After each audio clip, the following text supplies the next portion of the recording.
For many survivors of the earthquake, getting through each day is an ordeal in itself. Thousands of people have been left without a roof over their heads, and everyone is struggling to cope without power and water.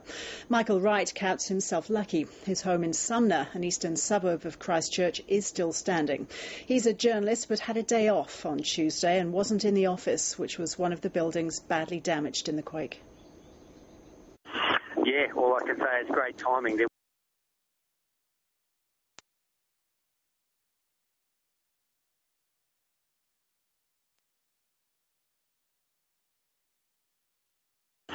Yeah, all I can say is great timing. There was one fatality there, and I understand the newsroom itself took a pretty big pounding, so I picked the right day to have off.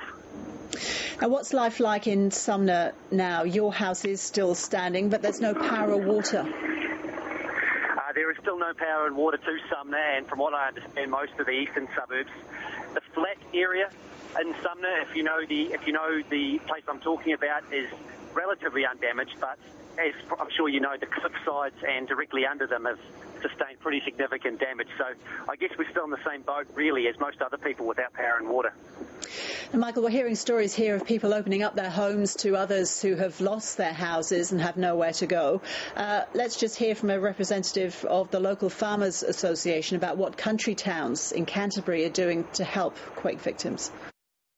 We have the local rugby clubs making available their facilities for showers, cups of tea and people to refresh up from there. And from there we'll be able to billet out people out into the rural sector. We've been collating a list since last night of all the available accommodation, cottages, people with a spare room, all that sort of thing. So, Michael, do you have people staying with you who've lost their homes, and how are other locals coping who are homeless?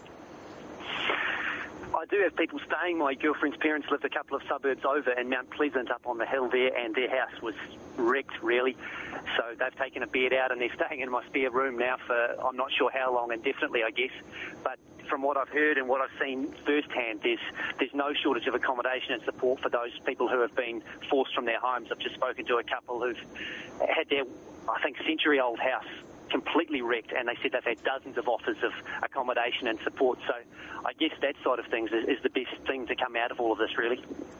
Michael, we've been looking at pictures of the massive destruction in parts of Sumner and the surrounding area there. There must be people who you know who didn't survive. So you're not just coping with the discomfort of no power or water, there's also the emotional impact to deal with.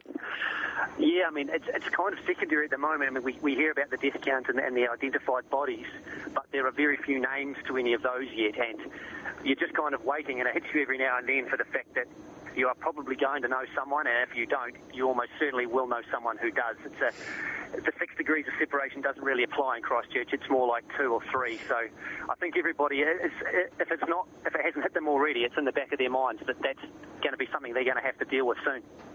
And it's 48 hours since the quake itself. Has it all sunk in yet, or haven't you had a chance to process the enormity of what's happened?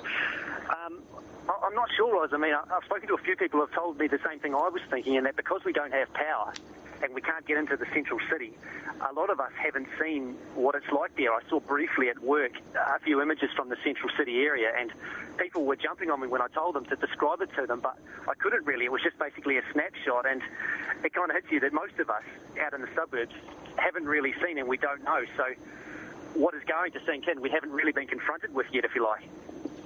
Michael Wright, thank you very much for talking to us. Thanks, Ross.